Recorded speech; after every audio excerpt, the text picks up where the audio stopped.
Hello, and welcome back to Positive English Journey. I'm Daniel. And I'm Emma. We're so happy you've joined us for another fun episode.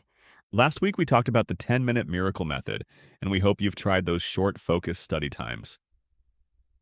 Yes, we're just starting this journey together, and today's topic might be even more helpful than our first one. Today, we're talking about something really powerful that can change how you learn English. We're sharing the Positive Mindset Toolkit for language learners. This episode is perfect for both beginners and intermediate learners.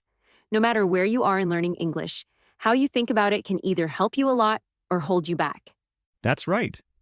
And the best part? The simple ideas we're sharing today will not only help your English, but can make your whole life better. So get ready to change your thinking and boost your English learning. You know, Emma, I had this same problem when learning Portuguese. Really? Tell me about that. I'd been studying for about 6 months and hit a big wall. I was putting in the hours but felt like I wasn't getting better. Every talk was hard. Every mistake felt big. And I started thinking, maybe I'm just not good at languages. Oh, I think we've all thought that sometimes. Yes. And that thought was the real problem, not my language skills. One day, my Portuguese teacher told me straight. She said, Daniel, your problem isn't Portuguese. Your problem is that you've decided you can't do this. Wow, that's so true. It was a wake-up call. She asked me to write down my negative thoughts for a week. I was shocked to find I had over 20 negative thoughts about my language skills every single day. I'll never get this right. Or, this is too hard for me. Or, I sound silly. And what happened when you noticed those thoughts? It changed everything. I started changing each negative thought into a positive one. Instead of, I'll never learn this grammar, I'd say, I'm learning this grammar step by step. Within just 2 weeks of this change in thinking, my Portuguese teacher saw a big improvement in my speaking. That's just like what I've seen teaching business people. I had a Japanese manager who made more progress in 1 month of positive thinking work than in the whole year before. His English knowledge was actually good. He just didn't believe he could speak well, so he didn't. Exactly. Our minds are so powerful. What we believe shapes what we can do. Let's talk about the Positive Mindset Toolkit that can change how you learn English. We'll share 5 powerful tools and show you exactly how to use them. The first and most powerful tool is called reframing. This means taking a negative thought and changing it into a positive one. Let me give you an example. Instead of thinking, I made so many mistakes in that talk, you change it to, I was brave enough to speak, and each mistake helps me learn something new. Or instead of, I'll never remember all these words, you say, I'm building my word knowledge one word at a time, and each new word helps me learn others. The key is to make your new thought believable. Don't go from I'm terrible at English to I'm the best English speaker ever. That's not real. Instead, try I'm getting better at English every day, even when I don't see it. Let's see how reframing works in real life. Imagine you're about to give a presentation in English at work. Your negative thought might be, I'm going to make so many mistakes that no one will understand me. A good reframe would be, I've prepared well, and even if I make some mistakes, my main points will be clear. Each presentation helps me improve. The second tool is what I call success collecting. Our brains tend to remember our failures and forget our successes. We need to change this. Yes. Start a success notebook, where you write down every small win in your English learning. Maybe you understood a song for the first time, or ordered food in English, or used a new word correctly. These small wins might seem small alone, but when you collect them, they show you that you are getting better. Look at this notebook whenever you feel sad about your progress. For example, one of my students started writing down 3 wins each day, no matter how small. After 2 weeks, she was amazed to see she had over 40 success moments that she would have completely forgotten about. Her entries included things like use the word nevertheless correctly in a meeting, understood a joke in English for the first time, and spoke on the phone for 5 minutes without asking the person to repeat anything. The third tool is growth talk. This means stopping saying can't and starting saying not yet. This small change comes from research by Dr. Carol Dweck. Saying, I can't understand native speakers puts your brain in a giving up mode. But saying, I don't understand native speakers yet keeps hope alive for future growth. Let's practice this right now. Change these fixed mindset statements into growth mindset statements. I can't speak English without making grammar mistakes. That becomes, I don't speak English without grammar mistakes yet. Each conversation helps me improve. I'm not good at pronunciation. That becomes, my pronunciation is developing and I'm getting better with practice. I'll never understand fast English speakers. That becomes, understanding fast speech is challenging now, but my listening skills are improving every day. The fourth tool is what I call effort praise. Most of us were taught to focus on results, getting a good grade or a nice comment, but for language learning, it's much better to celebrate your effort and methods. So instead of only feeling good when someone says nice things about your English, celebrate that you practiced for 10 minutes every day this week, or that you tried a new learning method, or that you pushed yourself to speak even when you felt scared. For example, rather than waiting for someone to say, your English is excellent, tell yourself, I'm proud that I've been consistent with my practice this month, or I'm making good choices about my learning methods.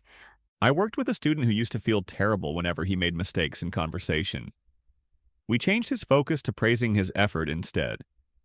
I'm proud I joined the conversation even though I was nervous, or I tried using 3 new expressions today.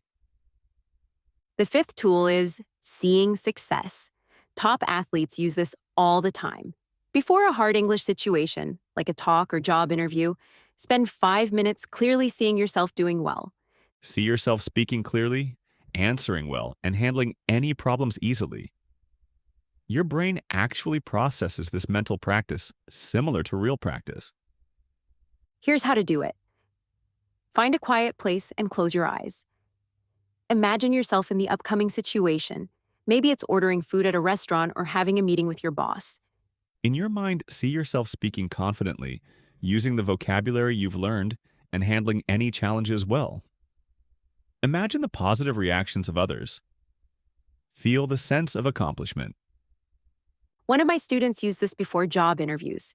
She would visualize herself answering questions clearly, staying calm if she didn't understand something, and successfully explaining her qualifications. She said it made a huge difference in her actual performance.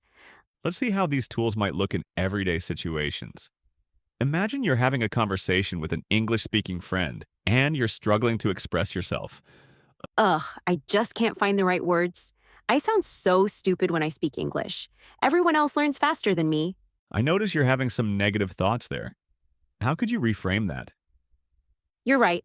Let me try again. I'm still learning, and finding the right words takes time. Each conversation is good practice, and I'm brave for trying. That's much better. And maybe you could add this experience to your success notebook later. Had a 15-minute conversation in English and expressed my main ideas. Yes. And I should remember that I couldn't even introduce myself 6 months ago, so I've already made progress. Now let's look at how these tools might help in a more formal setting, like taking an English course. I'm considering quitting my English class. Despite studying hard, I don't seem to have a natural ability for languages. Other students are progressing much faster than me. I understand your frustration, but I've noticed your technical knowledge of English is actually quite good. You just seem hesitant to participate until you're certain your answer is perfect. Of course, I don't want to make mistakes in front of others. Consider this. Those students who seem to be learning faster are making many mistakes, but they're learning from every interaction. Our ability to learn languages isn't fixed. It grows through practice and through making necessary mistakes. I hadn't thought that my fear of speaking might be the real problem. Exactly. Rather than quitting, what if you set a goal to contribute at least 3 times in each class, even if you're not sure your answer is perfect? And celebrate your effort for participating, not just when your answer is correct. That makes me nervous, but I can try it. I should change my goal from speaking perfect English to becoming more comfortable with the learning process. Now let's talk about implementing these tools. The key is doing it every day. Choose one tool and practice it daily for at least 1 week before adding another. I suggest starting with reframing. Keep a small notebook with you, and whenever you catch a negative thought about your English, write it down and then right away write a positive version. After a week of reframing every day, add the success notebook. Spend 2 minutes each night writing down any English wins from your day, no matter how small. Mistakes to avoid. First, don't expect your thinking to change right away. Like any habit, thought patterns take time to change. Second, don't be hard on yourself when you catch yourself thinking negatively. That's just another negative thought. Instead, be happy you noticed it. That awareness is the first step to change. Third, don't ignore the power of these simple mind tools. They might seem simple, but studies show they can help as much as doubling your study time. And finally, be consistent. It's better to spend 2 minutes every day on these tools than 30 minutes once a week. Remember, your mind creates your learning experience. When you change your thoughts, you change your results. Now let's explain some of the terms we use today. First, we talked about reframing. This might be a new idea for some of you. Reframing simply means looking at something in a new way. Like looking at the same picture in a different frame can change how you see it. In simple words, it's changing how you think about something to make it more positive or helpful. We also talked about growth mindset versus fixed mindset. A fixed mindset is when you believe your abilities can't change. You're either good at something or you're not.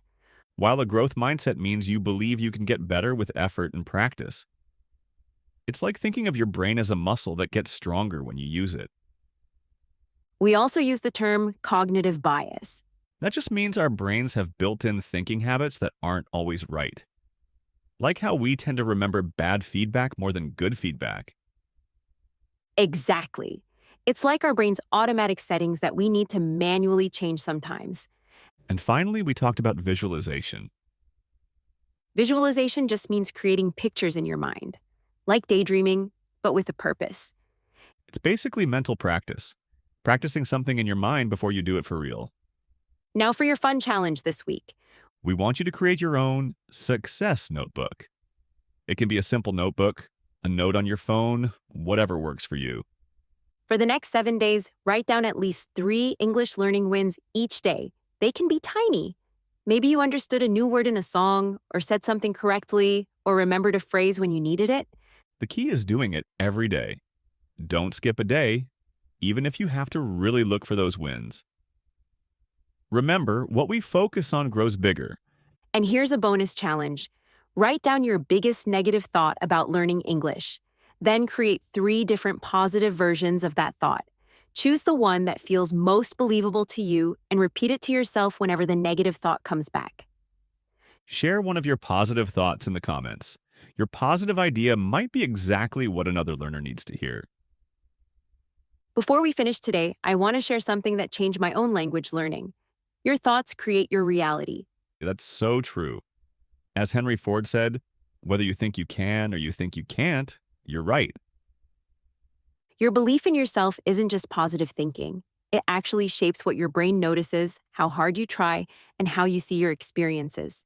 Next week, we'll build on these mindset tools with Memory Master, techniques that make vocabulary stick. Because once you believe you can learn, you need the best ways to make it happen. So join us again, and remember, every time you replace a negative thought with a positive one, you're building a better brain for success. Until next time, keep those positive thoughts flowing.